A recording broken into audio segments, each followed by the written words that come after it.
retour dans la deuxième partie de cette émission. On parlait, Jacob, de l'ANPE et la question fondamentale, c'était si l'ANPE aujourd'hui offrait des opportunités de stage aux jeunes. Oui, bon, en fait, l'ANPE joue le rôle d'intermédiaire entre les jeunes et puis la recherche de l'emploi. Ok.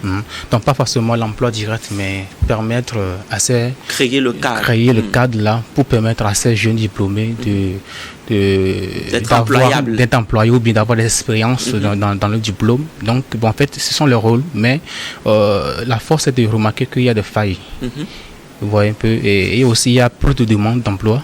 C'est pourquoi parfois les demandes ne sont pas tellement, je sais pas comment le dire, il y a plus de demandes, mais peu de ces demandes-là reçoivent de suites favorables. Vous voyez, donc c'est pourquoi les jeunes aussi se méfient aujourd'hui de se confier à ces genres de mécanismes pour les chercher du stage et eux-mêmes s'en vont maintenant chercher de l'emploi. Ok. Vous voyez un peu, non? Alors, Rachel, Oui.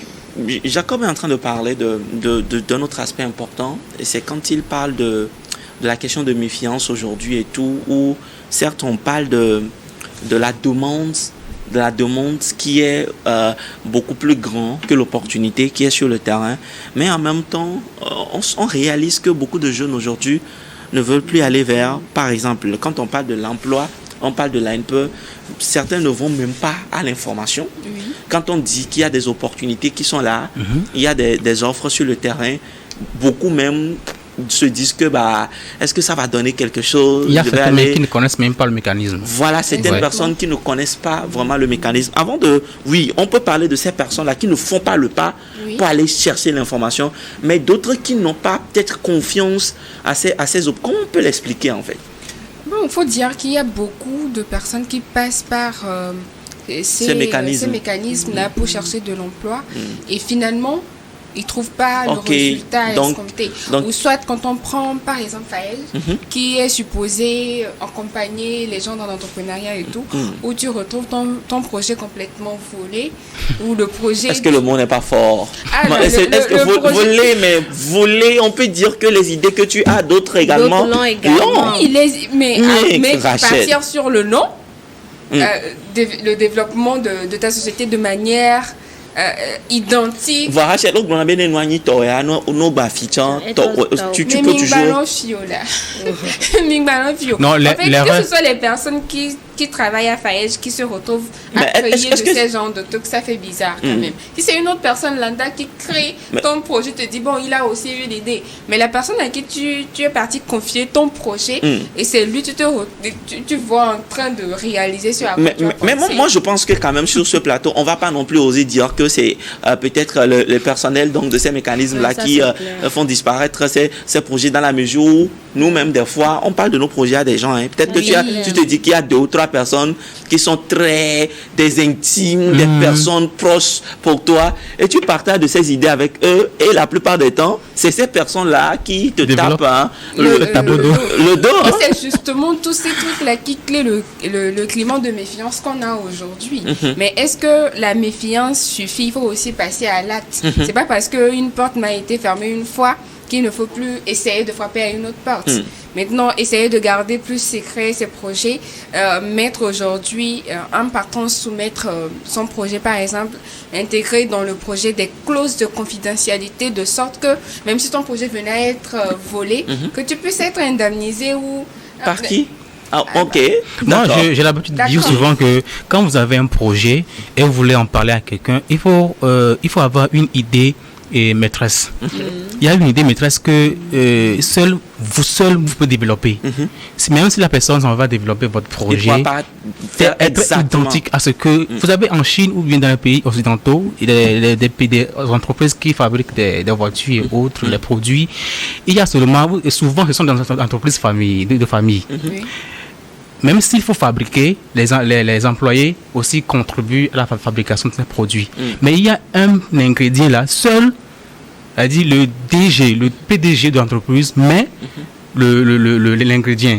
À lui seul connaît, la quantité qu'il faut mettre quand il faut le mettre. Donc, ce qui fait que si toi, tu t'en vas développer, il y en aura une différence. Super. Lorsque toi, tu t'en vas développer, il y en aura forcément une différence. Alors, dans la seconde partie de cette émission, j'aimerais vraiment plutôt qu'on puisse se pencher sur ce qu'il faut faire aujourd'hui parce que à la fin de la journée, la question demeure. Comment sortir les jeunes du chômage? Et je pense que nous allons partir sur la responsabilité de nous en tant que jeunes, même avant d'aller peut-être sur la responsabilité de l'État. Élie, est-ce que tu as l'impression aujourd'hui que, c'est vrai, on est diplômé, comme tu viens de le dire depuis le début de cette émission, est-ce qu'on essaie d'avoir tout ce qu'il faut, toutes les capacités, tous les renforcements de capacités dans le domaine spécifique, dans les entreprises dans lesquelles qui sont en adéquation avec notre formation avant d'aller vraiment aller chez ces entreprises-là. Et surtout, on pose des fois la question de savoir les chefs d'entreprise, qu'est-ce que tu peux apporter à mon entreprise?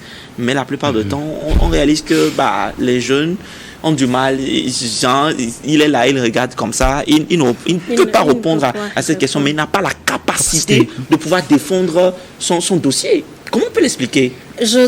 Moi je parle juste des expériences. Avant d'être là où je suis actuellement, j'étais dans une entreprise. Okay.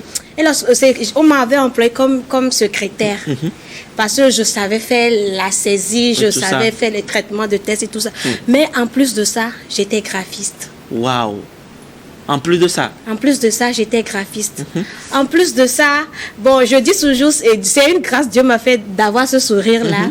Donc déjà, très beau sourire, voilà, tout le temps, tu souris. Je rentre chez le DG, je lui dis bonjour.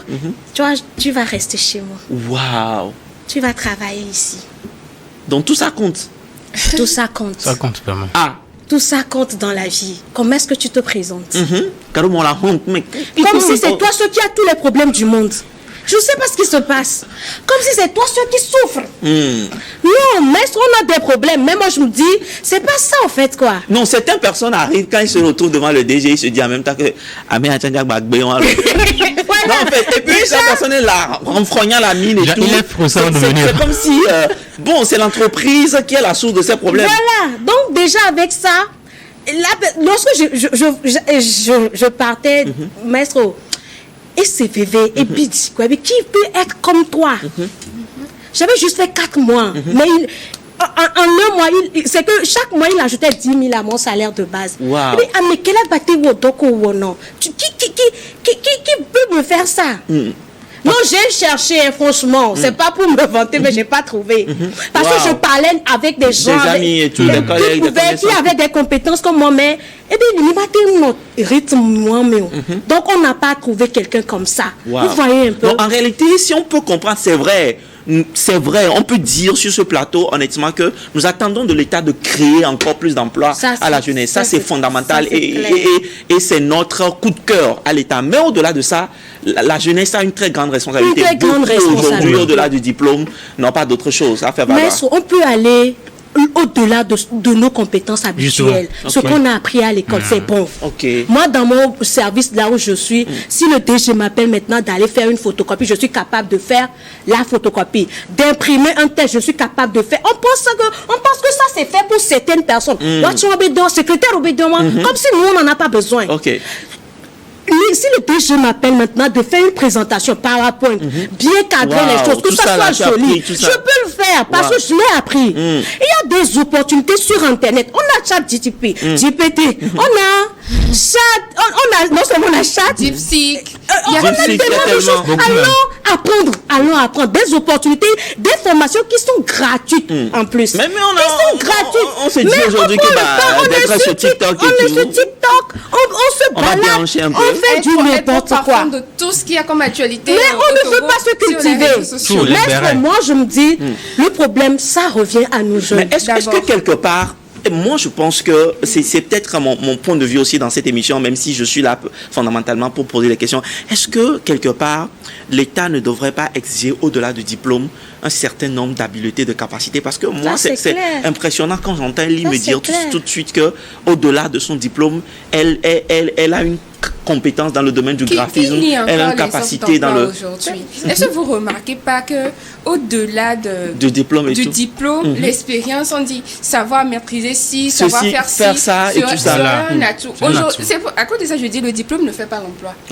Il y a beaucoup de personnes qui évoluent dans des domaines où ils n'avaient pas d'expérience du tout, mais leur simple volonté de vouloir apprendre, se surpasser en fait qu'ils arrivent à réussir dans le milieu.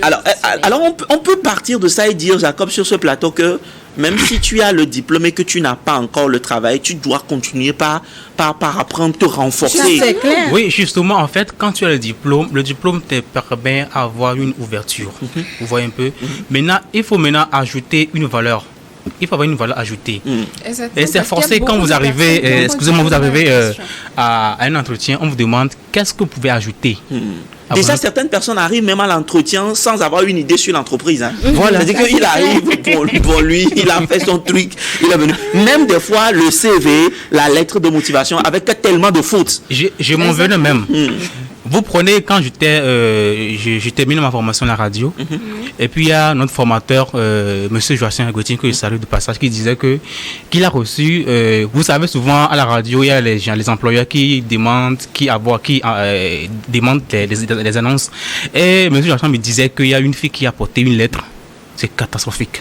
Wow. Des fautes, a dit, on ne sait même pas là où commencer. Mais c'est celle-là qui cherche l'emploi.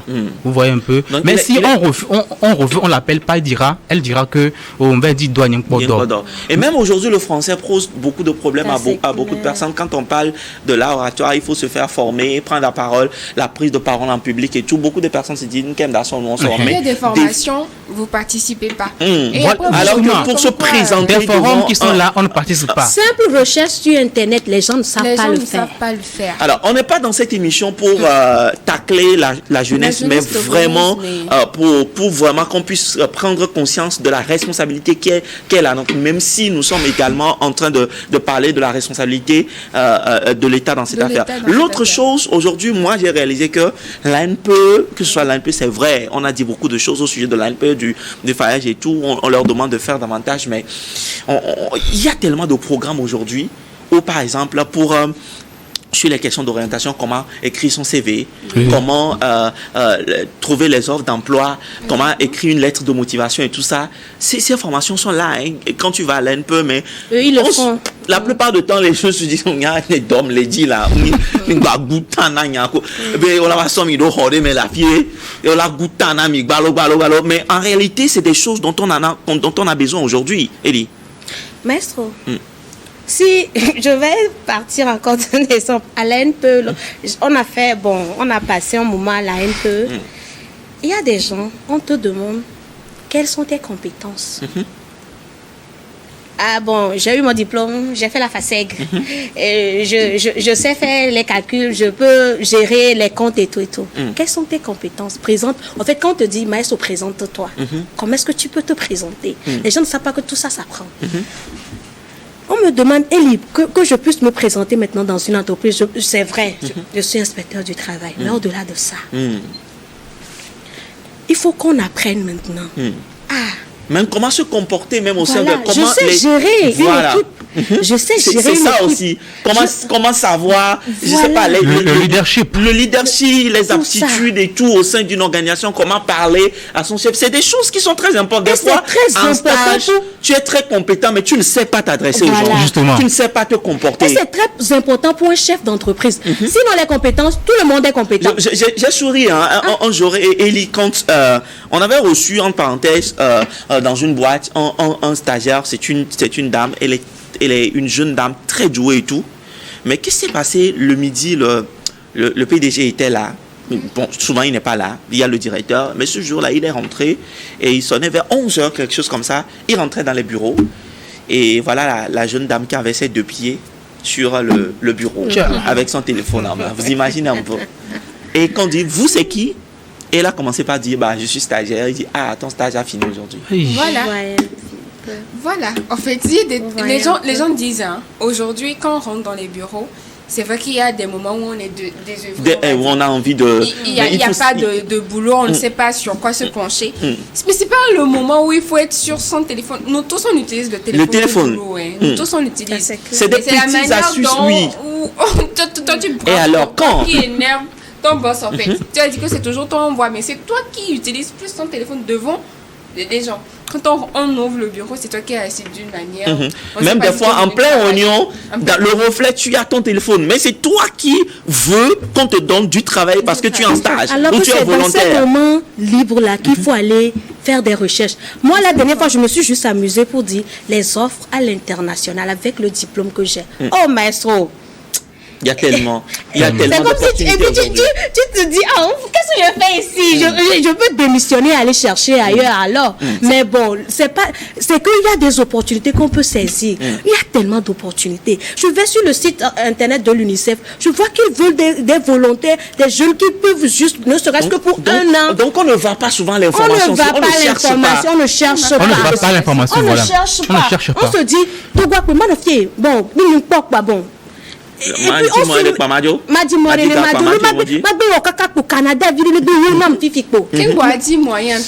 il faut se documenter parce qu'il y a tellement d'agences aujourd'hui qui voilà, c'est ça.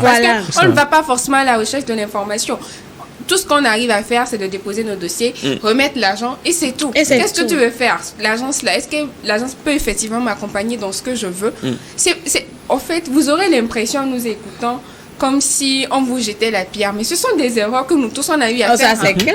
Moi-même, je disais tantôt à Ellie que je suis paresseuse. Je ne vais pas forcément au-delà de tes capacités. Tu ne te transcendes pas. Je salue mon boss au passage qui me dit, des fois j'ai l'impression que toi-même tu ne te rends pas compte de tout ce dont tu es capable de faire. Il me le dit ouvertement.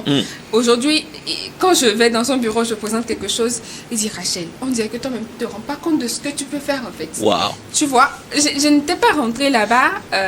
Je remercie l'opportunité qu'ils m'ont donnée en moi. Et la confiance. Et la confiance qu'ils ont eue à moi, parce que, en vrai, je n'ai pas de formation dans le domaine dans lequel je suis en train d'exceller aujourd'hui. Mais comment je me retrouve à être à ce poste? Parce qu'à un moment, j'ai compris que, ne connaissant rien, il faut que je me mette vraiment au plus bas voilà, et pour apprendre. Aujourd'hui, j'ai des retours qui ne sont pas forcément positifs, mais ça qui me encouragent permet, en fait. Voilà, justement. Donc, je me dis, si cet homme-là qui est à ce poste pendant tel nombre d'années peut me dire que j'ai tellement de potentiel, c'est parce que peut-être d'une part, j'ai du potentiel et qu'il faut que j'aille chercher, que je creuse. Ce sont des erreurs que nous tous on a eu à faire, mais dans cette émission, notre but à nous, c'est de ramener la jeunesse au-delà des attentes qu'on a du gouvernement togolais, qu'il faut que nous aussi, on fasse de l'effort, qu'on sorte de nos zones de confort, qu'on quitte un peu TikTok. Désolée de mentionner toujours TikTok, mais aujourd'hui, tellement de jeunes passent leur temps sur ces réseaux sociaux. Et heureusement qu'il y a des offres d'emploi aussi qui passent. Mais sauf que tellement qu'on est occupé dans des lives inutiles qu'on ne voit pas ces offres-là passer. J'ai eu à postuler à des offres que j'ai vues sur TikTok. Donc tout dépend de ce à quoi on utilise ces réseaux sociaux. Et l'autre inquiétude aussi que j'ai, c'est que des fois, on a l'impression que le jeune Togolais, il a peur d'oser. Oui. Il a peur d'oser, il se dit, encore là, on a les fous, c'est-à-dire qu'aller même demander, ici, qu'est-ce qu'on fait là? Avoir les informations, on a peur. Comment on peut l'expliquer? C'est-à-dire que la peur de se faire honner, la peur qu'on te crie dessus. Non, il y a aussi le côté où nous, les Togolais, on est un peu avares en termes d'informations. Parce que quand les gens sont en poste, ils ne veulent pas donner les détails par rapport au poste. Je ne sais pas si c'est la peur de voir ce poste être occupé à je ne comprends pas parce que on a des difficultés à partager la connaissance qu'on a. Ça, il faut le dire. Parce que aujourd'hui, quand tu pars en stage, ton poste peut se résumer à servir du café, à faire de la photographie. Et pendant tout ton cursus, tout le temps que tu passes là-bas, tu n'apprends rien. Parce que tu tombes sur un chef qui est avare, un supérieur qui ne veut pas te montrer son boulot. Il y a aussi de ces situations qui arrivent.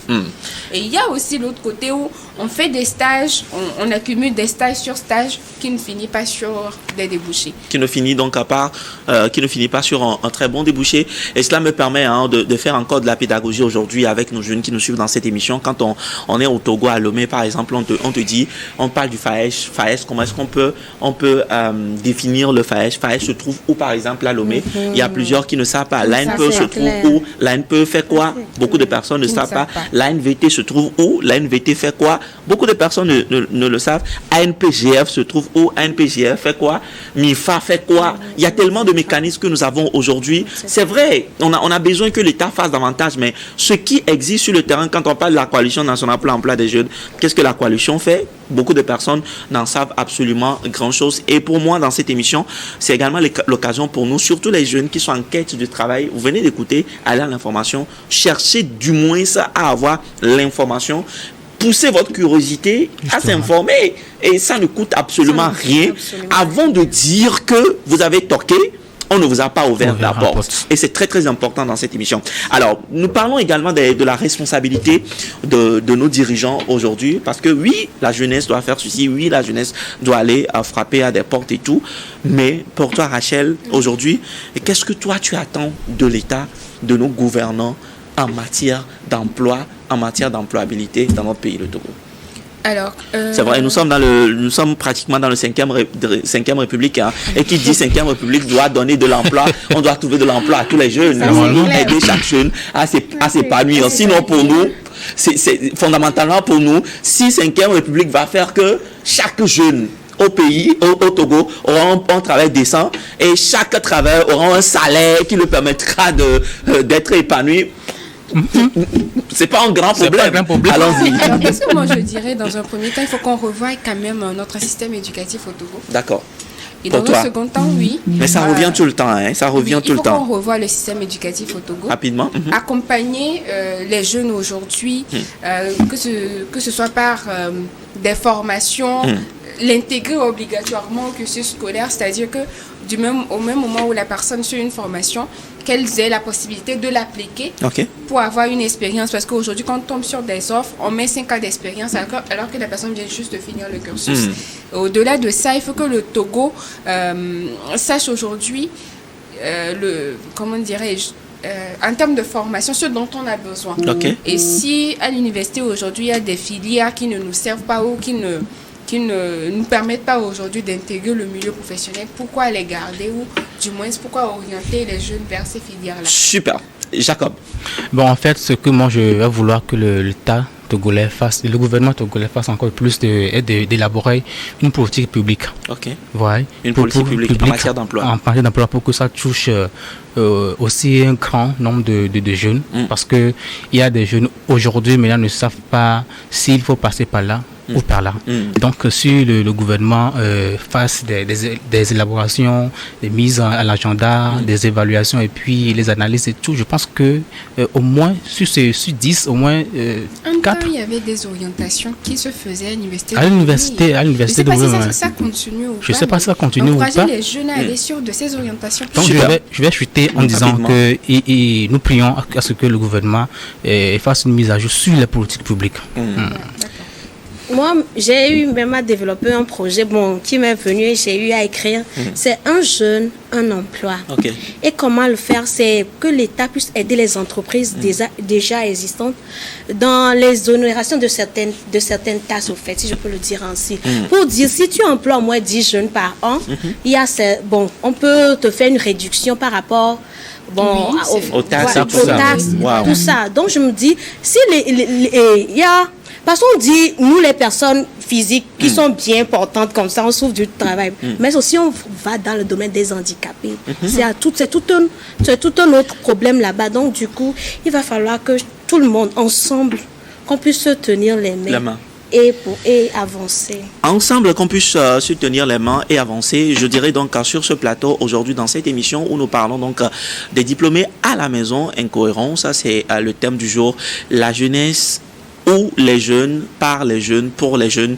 Nous allons donc encore encourager l'État à faire davantage confiance à la jeunesse togolaise, à les impliquer. On ne peut pas faire une politique en matière d'emploi pour les jeunes sans impliquer les jeunes. On ne peut pas décider de l'avenir des jeunes sans impliquer les jeunes. Je crois qu'il est fondamentalement temps aujourd'hui d'impliquer la jeunesse. Il y a tellement de jeunes dans plusieurs domaines qui sont très éclairés aujourd'hui et qui peuvent apporter leurs idées dans ce qui peut contribuer à l'épanouissement de la jeunesse. Et c'est sur ces mots que nous mettons donc fin à cette émission en interpellant également donc la jeunesse d'oser, de se lever, de chercher, d'apprendre, d'être beaucoup plus utile et de savoir ce qu'on cherche, efficiente quand on va sur les réseaux sociaux. Et c'est sur ces mots que nous mettons donc fin à cette émission. Certainement la semaine prochaine, on va y revenir forcément sur d'autres sujets également pour continuer par vous inspirer. D'ici là, portez-vous bien. À très très bientôt. Au revoir. Au revoir.